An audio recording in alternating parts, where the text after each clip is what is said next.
Hello my dear students, कैसे हैं आप सभी लोग। आशा करता हूँ बहुत अच्छे होंगे, अपनी पढ़ाई बहुत अच्छे से कर रहे होंगे।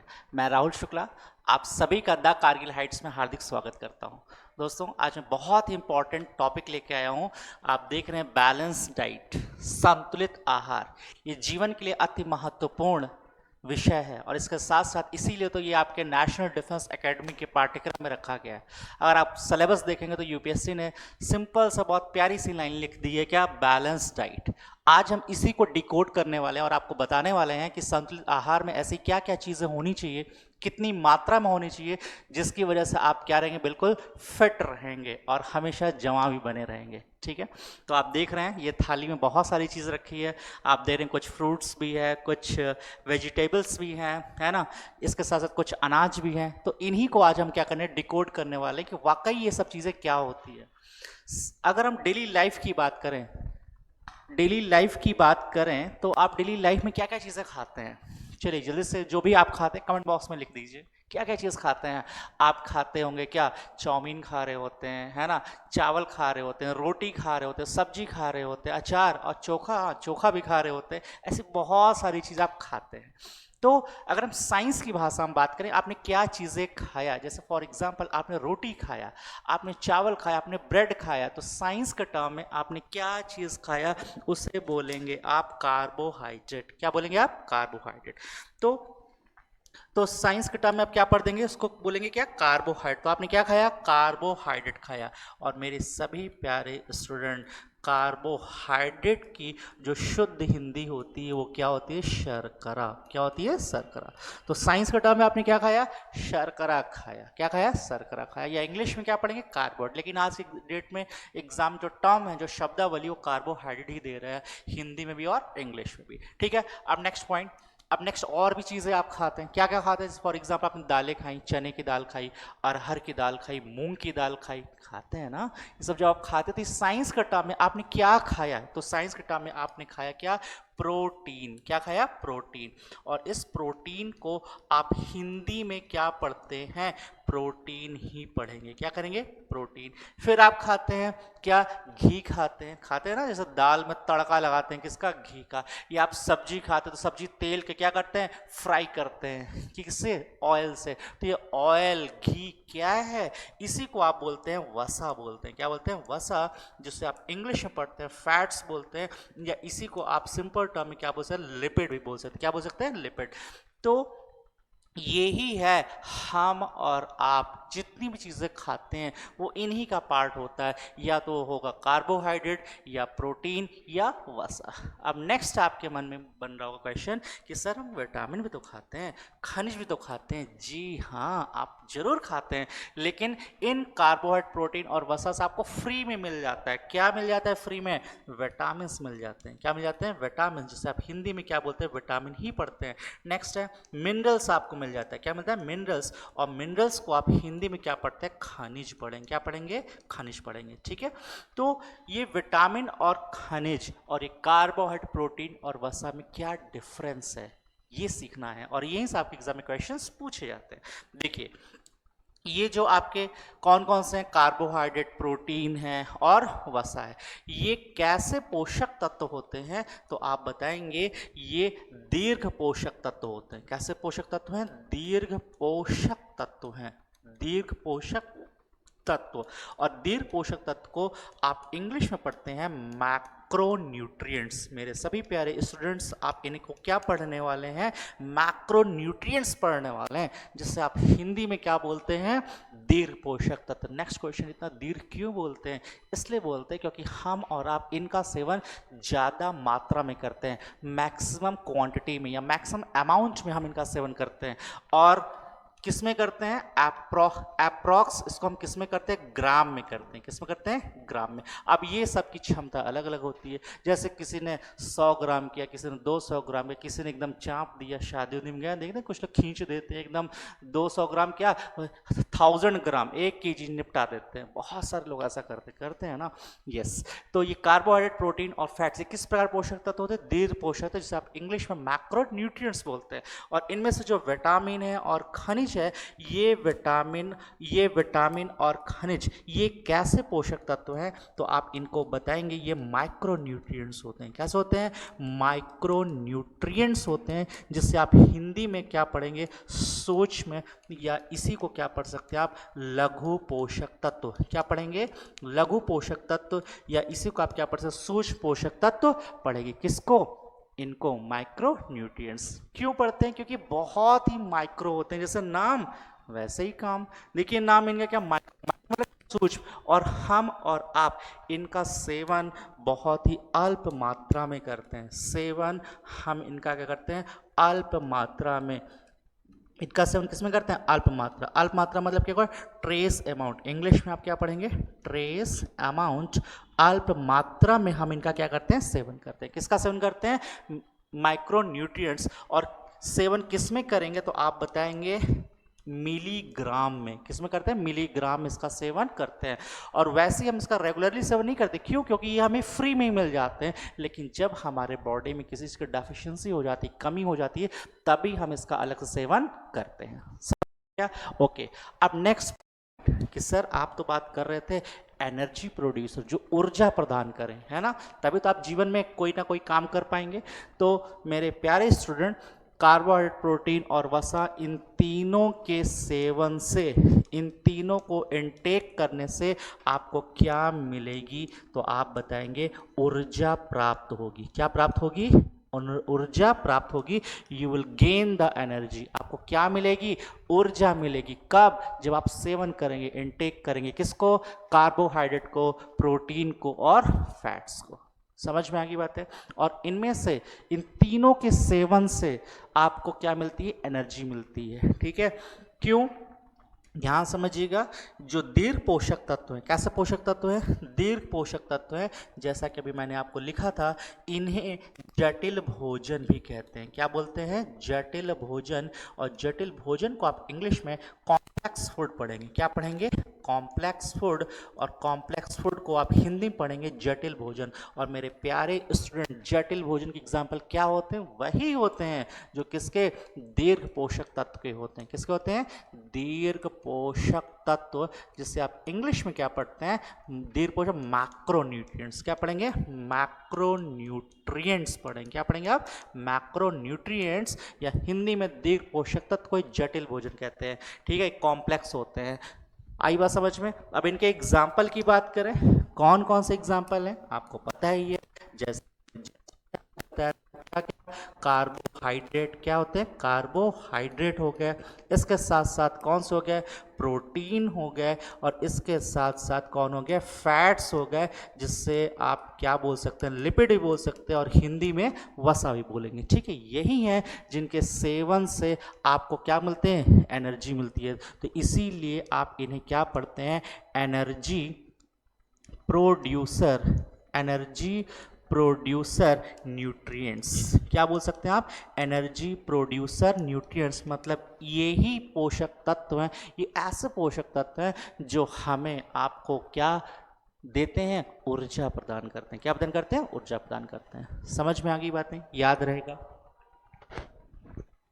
ओके। अब आइए फिर डिस्कस करते हैं वन बाय वन। इसके बारे में वन बाय वन हम लोग क्या करते हैं? डिस्कस करते हैं। ठीक है?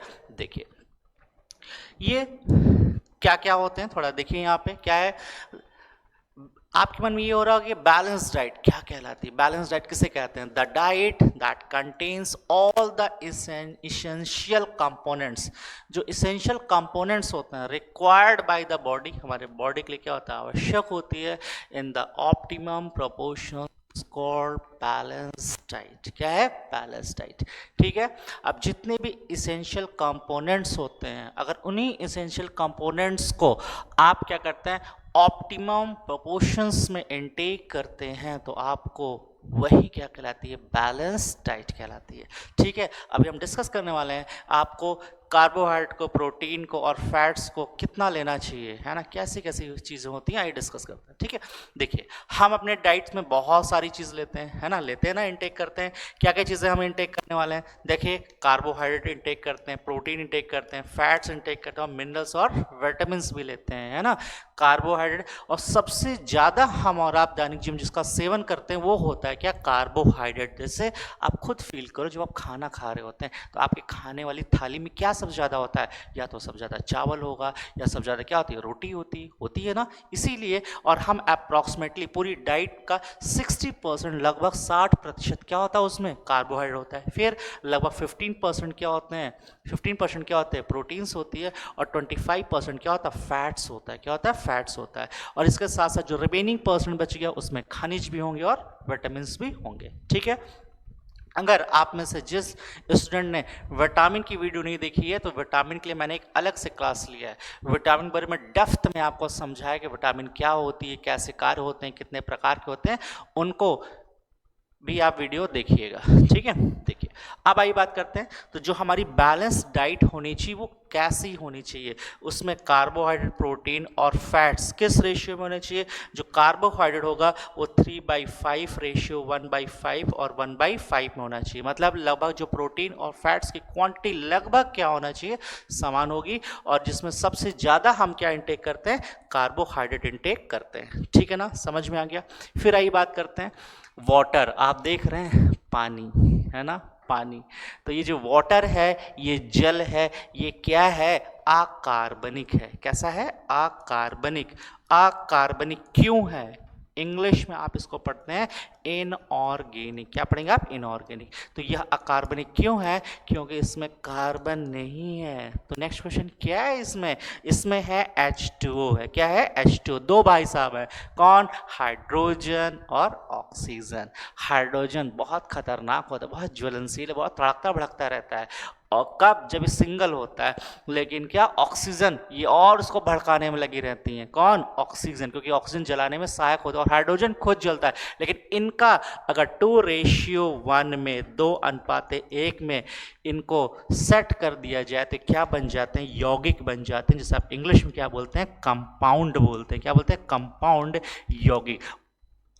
और जब दो या दो से अधिक तत्वों को किसी निश्चित अनुपात, डेफिनेट रेशियो में बनाया जाता है तो जन्म होता है किसका, यौगिकों को। बधाई हो, कौन आया, कंपाउंड है, यौगिक है। ठीक है ना। फिर देखिए अब ये जल बहुत इंपॉर्टेंट है क्योंकि हमारे बॉडी में लगभग 65 से 75%, 65 to 75% क्या होता है, जल ही जल होता है, वाटर ही वाटर रहता है। ठीक है, और इसका प्रमुख कार्य क्या होता है, हमारे शरीर में जो भी जैविक क्रियाएं होती हैं, कौन सी क्रियाएं होती हैं, आप क्या बताएंगे, जैविक क्रियाएं होती हैं, बायोलॉजिकल रिएक्शंस होती हैं। उन जैविक क्रियाओं में ये क्या प्रदान करते हैं, सहायता प्रदान करते हैं, उनमें सहायक होते हैं, चाहे वो प्लांट्स के लिए हो चाहे वो एनिमल्स के लिए, दोनों के लिए वाटर बहुत इंपॉर्टेंट है। आप खाने के बिना तो जिंदा रह सकते हैं लेकिन पानी के बिना नहीं, पानी बहुत इंपॉर्टेंट है। ठीक है ना, चलिए। और आपको ग्लास है, प्यास भी लगती है। प्यास पता है आपको कब लगती है, जब आपके शरीर में लगभग 1%, लगभग 1% पानी की क्या हो जाती है, कमी हो जाती है, तब हमें और आपको महसूस होने लगती है, क्या, प्यास महसूस लगती है। तब मन करता है प्यास, जैसे मैं क्लास ले रहा हूँ मुझे भी प्यास फील हो रही है तो मैं भी थोड़ा सा पानी पी लेता हूँ। चलिए, तो बात समझ में आ गया, याद रहेगा। अब नेक्स्ट क्वेश्चन ये बन रहा, क्या सर पानी को पीने से भी एनर्जी मिलती है, जी नहीं। इस पॉइंट को नोट कर लीजिएगा, जो जल है इस जल के सेवन से, जब इस वाटर को आप इनटेक करेंगे जल के सेवन से, आपको ऊर्जा नहीं मिलती। ध्यान सुनिएगा, ऊर्जा क्या होती है, नहीं मिलती है, नहीं मिलती है। तो नहीं मिलती है, ऊर्जा नहीं मिलती है। आई बात समझ में।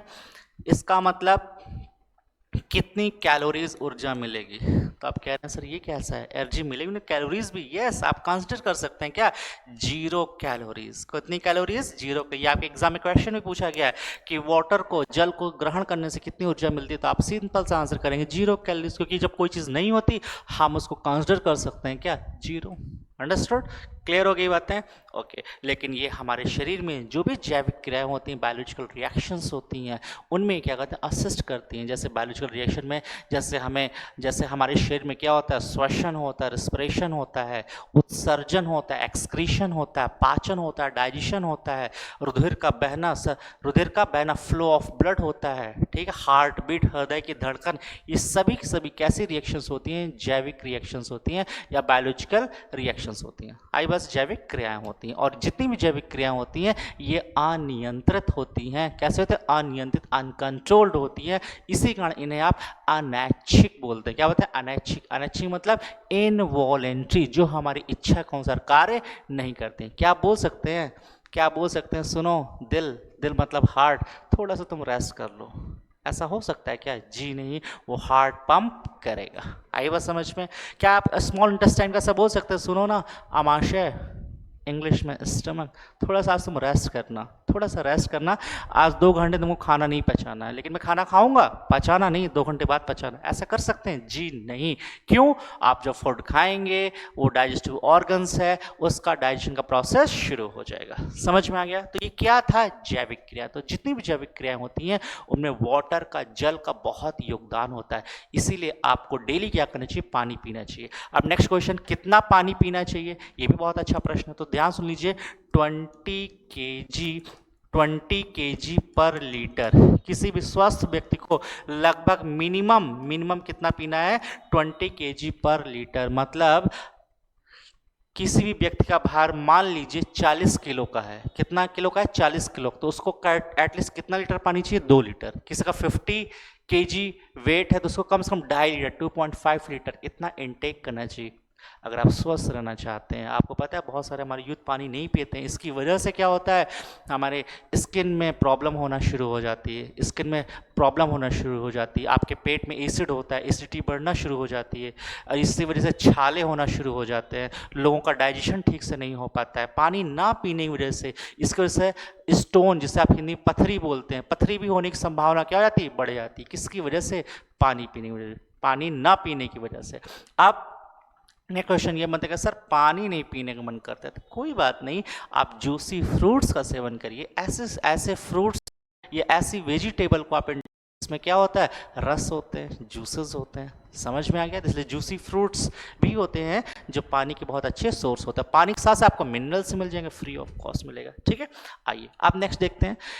जो हमारे बॉडी में, आपको मैंने बताया, लगभग 65 से कितना 70% तक क्या प्रेजेंट होता है? 75%, अप्रॉक्स 70 to 75% तक क्या होता है? वाटर ही होता है। अब वाटर के फंक्शंस क्या होता है? To control the body temperature, और ये जल हमारे शरीर के ताप को भी क्या करता है? समन्वय करता है। और आपको पता है हमारे बॉडी का सामान्य ताप, नॉर्मल टेम्परेचर कितना होता है? सामान्य ताप किसका? शरीर का, मानव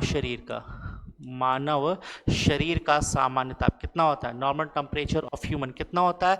अप्रॉक्स बात करें, लगभग कितना होता है? 37 डिग्री सेल्सियस, या फिर फारेनहाइट में 98.6 डिग्री फारेनहाइट, या केल्विन में बात करें तो कितना होगा? 310 केल्विन। कितना हो जाएगा? 310 केल्विन। ये हमारे बॉडी का नॉर्मल टेम्परेचर, सामान्य ताप है। तो हमारे बॉडी के टेम्परेचर को भी बैलेंस करने का काम कौन करता है?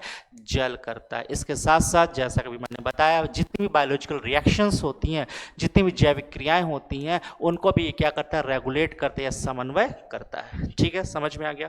फिर देखिए, ये सोर्सेस, ये कार्बोहाइड्रेट्स, ये आप देख रहे हैं, आलू देख रहे हैं, केला देख रहे हैं, जितने भी फ्रूट्स है, और ये अनाज, संतरे, अनाज वगैरह, ये सब केले वगैरह आप देख रहे थे, ये सभी के सभी किसके सोर्स है? कार्बोहाइड्रेट के सोर्स है। ठीक है, अब ये कार्बोहाइड्रेट परसेंट कितना होता है? हमारे बॉडी में लगभग 1.5% पार्ट जो होता है वो हमारे किससे, क्या हम इनटेक करते हैं? कार्बोहाइड्रेट इनटेक करते हैं। और जो कार्बोहाइड्रेट होता है ये किससे मिलकर बनता है? कार्बन, हाइड्रोजन एंड ऑक्सीजन से मिलकर बना होता है। कौन? कार्बोहाइड्रेट मिलकर बना होता है। फिर बात करें, और यही हमारे मेन एनर्जी प्रोड्यूसर्स हैं। क्या है? मेन एनर्जी प्रोड्यूसर हैं। इन्हीं की वजह से हमें क्या मिलती है? ऊर्जा प्राप्त होती है। ठीक है, और ये हमारे शरीर को क्या कहते हैं? फ्यूल देते हैं, ईंधन देते हैं। ठीक, वैसे जैसे हम और आप गाड़ियाँ चलाते हैं तो उसमें पेट्रोल, डीजल फिल कराते हैं, जिसकी वजह से गाड़ी चल रही होती है, वैसे ही हमारे बॉडी के ये क्या है? फ्यूल हैं। ठीक है, ईंधन के सोर्स हैं। कौन? कार्बोहाइड्रेट। और ये कार्बोहाइड्रेट क्या होते हैं, प्लांट्स में भी और एनिमल्स में भी या कुछ अमाउंट में क्या होते हैं, स्टोर्ड होने। स्टोर्ड का मतलब होता है संचित होते हैं, रिजर्व होते हैं, ठीक है। जैसे प्लांट्स का, पादपों का जो संचित भोजन होता है वो क्या कहलाता है, स्टार्च कहलाता है, जिसे आप हिंदी में मंड बोलते हैं। और हम मनुष्यों का संचित भोजन क्या कहलाता है, ग्लाइकोजन। क्या बोलते हैं, ग्लाइकोजन, ग्लूकोज या ग्लाइकोजन। अब ये ग्लाइकोजन को ही हम क्या बोलते हैं, व्रत वाला भोजन। क्या बोलते हैं, व्रत वाला भोजन बोलते हैं, जिसे आप हिंदी में व्रत वाला भोजन या इंग्लिश में फास्टिंग फूड भी बोलते हैं, ठीक है।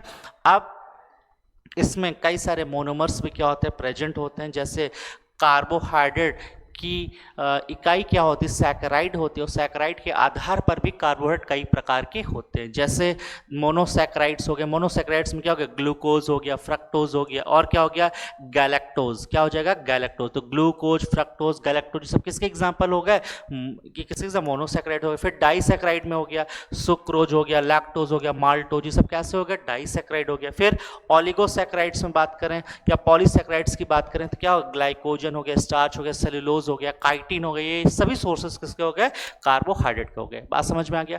अब ये जो डाइसैकराइड है, डाई या बाइक मतलब होता है दो, है ना। जैसे माल्टोज, ये माल्टोज किससे मिलकर बना होता है, तो आप बताएंगे ग्लूकोज प्लस ग्लूकोज से मिलकर बना होता है, जिसे आप बोलते हैं क्या, माल्टोज। और यही माल्टोज किस में पाया जाता है, आलमंड में पाया जाता है, इसीलिए माल्टोज को आप क्या बोलते हैं, आलमंड शुगर बोलेंगे। क्या बोलेंगे, आलमंड शुगर।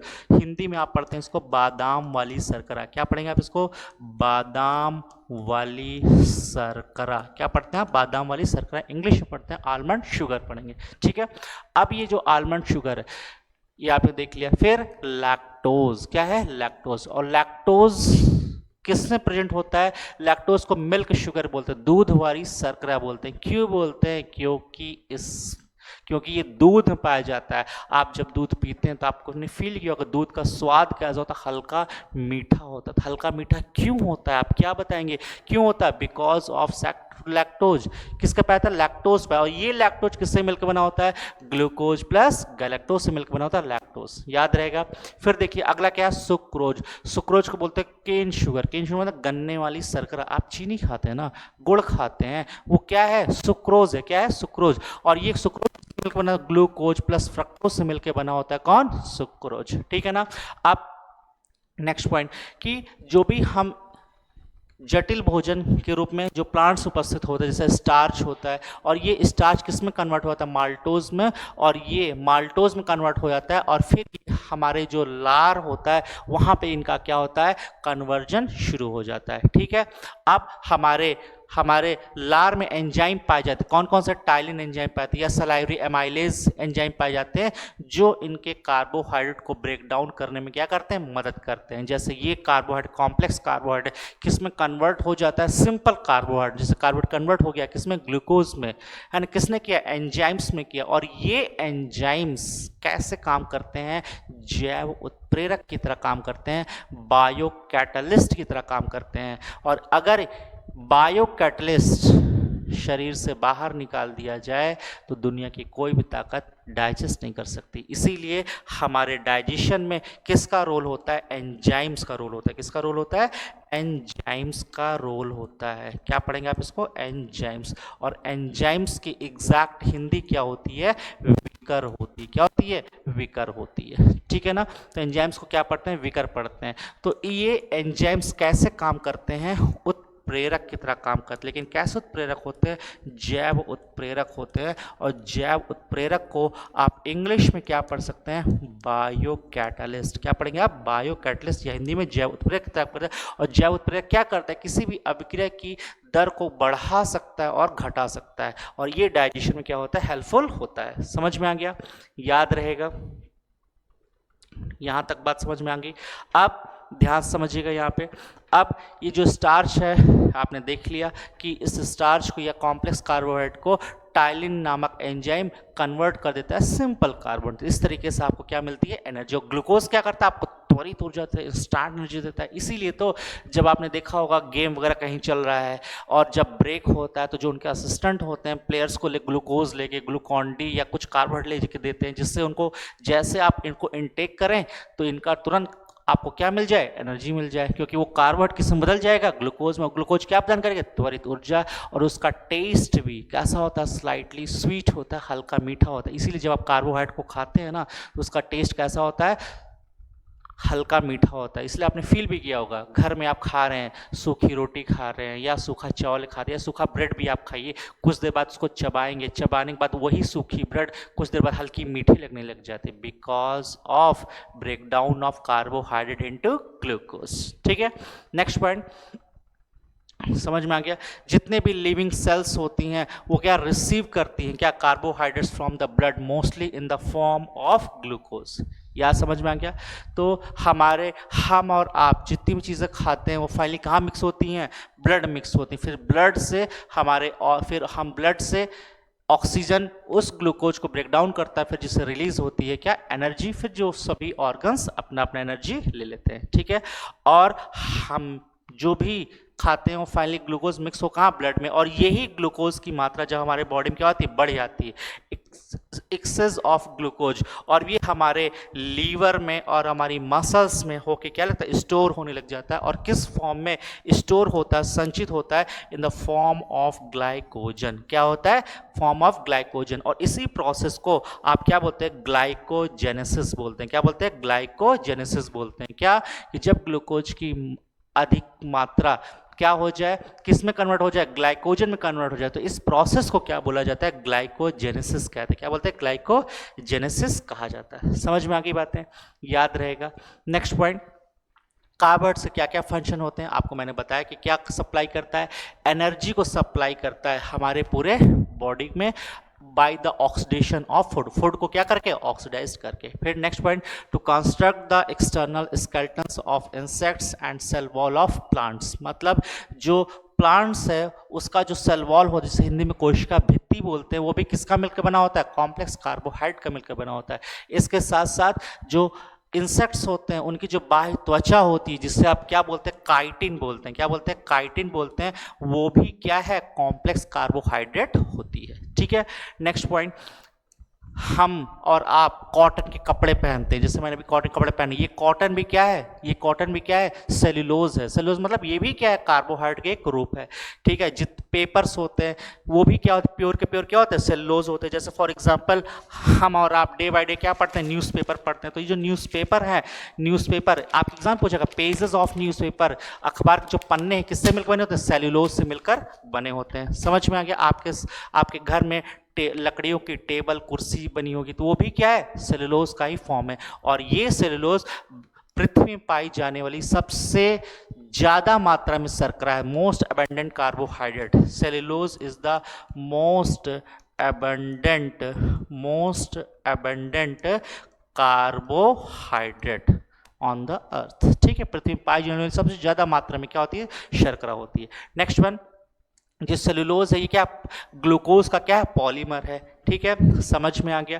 लेकिन हम और आप सेलुलोज को क्या नहीं कर पाते, डाइजेस्ट नहीं कर पाते। लेकिन कुछ जंतु जैसे काऊ हो गया, बफेलोज हो गए, गोट हो गए, can digest cellulose, but human is undevoid of इट। ह्यूमंस नहीं इनटेक कर पाते।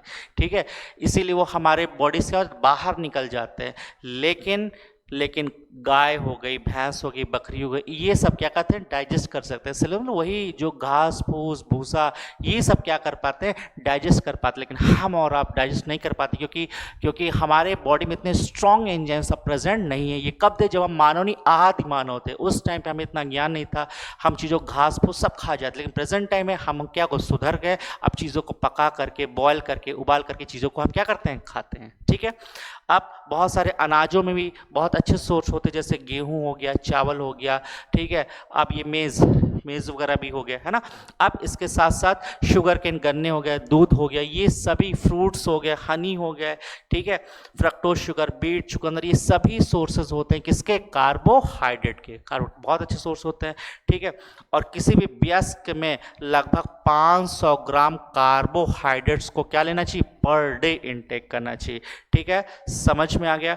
अब अगर आप लेंगे तो अगर आप इतने लेंगे, ये स्पेशली 500 ग्राम कार्बोहाइड्रेट्स बहुत इंपॉर्टेंट होते हैं ऐसे बच्चों के लिए या ऐसे पर्सन्स के लिए जो क्या कहते हैं स्पोर्ट्स पर्सन्स होते हैं, ठीक है, या लैक्टेटिंग मदर्स होती हैं, जो ऐसी महिलाएं जो स्तनपान कराती हैं, ठीक है, ऐसी महिलाओं के लिए कम से कम 500 ग्राम कार्बोहाइड्रेट्स उन्हें पर डे इनटेक करना चाहिए। तो ये बहुत ही इंपॉर्टेंट टॉपिक था जिसको हम पढ़ रहे थे, क्या, कार्बोहाइड्रेट। ठीक है, तो आज आपको समझ पाए कि कार्बोहाइड्रेट इतना इंपॉर्टेंट क्या है, ठीक है, क्यों है, ठीक है, और इनके क्या क्या सोर्सेज होते हैं। यही है आपके एनर्जी का राज। आपने सुना कुछ लोग बहुत हाईली एनर्जेटिक होते हैं, क्यों, क्योंकि वो एनर्जी वाली चीज़ों को इनटेक करते हैं। ठीक है, तो ये वीडियो कैसी लगी आपको, आज आपने कार्बोहाइड्रेट को सीखा। अब नेक्स्ट क्लास में हम जो बैलेंस डाइट के जो अन्य फैक्टर्स हैं जैसे प्रोटीन हो गया, फैट्स हो गया, इसको भी हम नेक्स्ट क्लास में और डिटेल में पढ़ेंगे।